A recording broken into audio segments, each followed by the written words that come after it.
அன்பு நண்பர்களுக்கு தொழிலுக்கு வணக்கம். நான் உங்கள் ஜாரா. ஜாராவின் உலகத்தில் உங்களை வரவேற்கின்ற இது நம்மோட உலகமாக நிறைய பேசலாம். தங்கம்.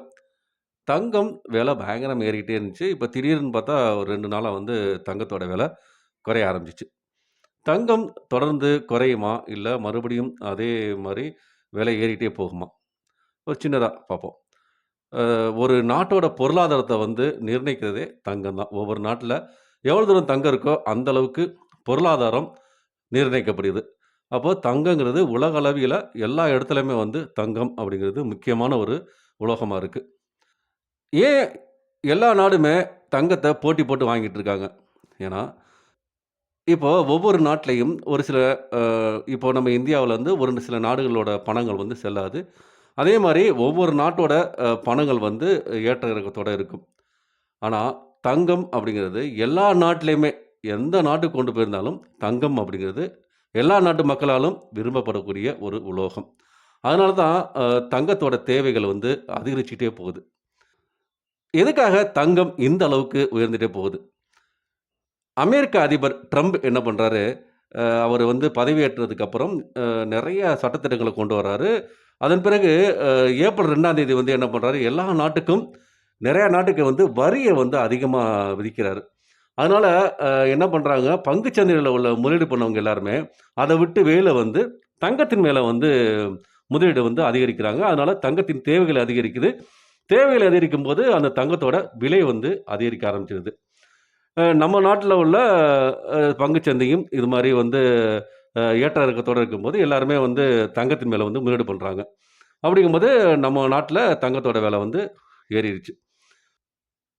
இப்போ சமீபத்தில அமெரிக்க பொருளாதார நிபுணர் ஒருத்தர் என்ன பண்றார், ஸ்டூவர்ட்ன்னு ஒருத்தரு, தங்கம் வந்து கிட்டத்தட்ட 38% வந்து குறையும் அப்படின்னு சொல்றாரு. தங்கத்தோட விலை வந்து 1 பவுன் கிட்டத்தட்ட ஒரு 64,000 சொச்ச ரூவாய்க்கு விக்குது. இது கிட்டத்தட்ட 38% குறைஞ்சுச்சுன்னா, ஒரு 40, 45,000 ரூவாய்க்கு வந்துரும் அப்படின்னு சொல்றாங்க. இது சாத்தியமா? இது மாரி இந்த அளவுக்கு வந்து தங்கம் வந்து குறையுமா? அந்த அளவுக்கு குறையறதுக்கு வாய்ப்பு இல்ல அப்படின்னு சொல்றேன். ஏன்னா உலக நாடுகள் எல்லாருமே தங்கத்தின் மேல வந்து முதலீடு செய்ய ஆரம்பிச்சுட்டாங்க. அப்படிங்கும்போது அதோட தேவைகள் வந்து அதிகரிக்க ஆரம்பிச்சது. தங்கத்தின் விலைகள் வந்து ஏற ஆரம்பிக்கும். உலகத்தில உள்ள அரசியல் பதற்றத்தினால என்ன பண்றாங்க, உலக மக்கள்லாம் வந்து தங்கத்தில முதலீடு பண்றாங்க. ஏன்னா, வருங்காலத்தில வந்து தங்கம் வந்து நம்மோட பொருளாதாரத்த சரி செய்யும் அப்படின்னு சொல்லிட்டு தங்கத்தில முதலீடு செய்றாங்க. இப்போ அமெரிக்கா, சீனா, ரஷ்யா இந்த நாடுகள்லாம் அரசியல் பதற்றத்த கொஞ்சம் குறைச்சா, தங்கத்தின் மீது இருந்த முதலீடுகள் குறையும் அப்படின்னு சொல்றாங்க. இது வந்து நடக்குமா? அப்படிங்கிறது ரொம்ப கஷ்டம். ஏன்னா, அமெரிக்கா, ரஷ்யா, சீனா இவங்கலாம் வந்து இப்போதைக்கு பொருளாதாரத்தில நம்ம முன்னேறணும் அப்படிங்கிறதுக்காக வந்து பயங்கரமா போட்டி போட்டுட்டு போயிட்டுருக்காங்க. அப்படிங்கும்போது இந்த அரசியல் பதற்றம் அப்படிங்கிறது குறையறதுக்கு வாய்ப்பு ரொம்ப கம்மியா இருக்கு. அதனால தங்கத்தோட விலை குறையறதுக்கு வாய்ப்பு இல்ல அப்படின்னு சொல்றாங்க. சரி 38% குறையறதுக்கு வாய்ப்பு இருக்கா? அப்படிங்கும்போது 38% குறையறதுக்கு வாய்ப்பு ரொம்ப ரொம்ப கம்மி.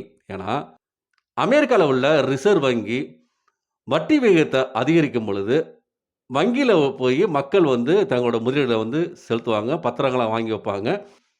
வங்கியில அவங்க அமெரிக்க மக்கள் வந்து பணத்த அதிகமா வந்து சேமிக்கும் பொழுது, தங்கத்து மேல் இருந்த ஆர்வம் குறையும். அப்போ உலக அளவுல வந்து தங்கத்தோட விலை குறையறதுக்கு வாய்ப்பு இருக்கு அப்படின்னு சொல்றாங்க. ஆனா, அந்த அளவுக்கு அ அமெரிக்கா ரிசர்வ் வங்கி வந்து வட்டி விகிதத்த அதிகரிக்குமா? அப்படிங்கிறது சந்தேகம் தான். நம்மளோட அ பொருளாதார நிபுணர்கள் சொல்றாங்க. அதனால 38% குறையறதுக்கு ரொம்ப வாய்ப்பு ரொம்ப ரொம்ப கம்மி அப்படின்னு சொல்றாங்க.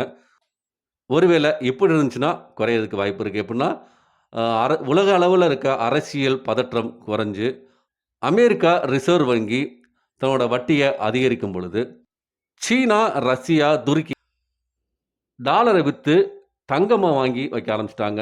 ஒருவேளை இவங்கலாம் வந்து தங்கத்த வாங்காம குறைச்சுக்கிட்டாங்கன்னா, தங்கத்தோட விலை குறையறதுக்கு நெறைய வாய்ப்பு இருக்கு அப்படின்னு சொல்றாங்க. தங்கம் விலை குறைஞ்சுச்சுன்னா உண்மையில நம்மளுக்கு மகிழ்ச்சியான ஒரு செய்தியா தான் இருக்கும்.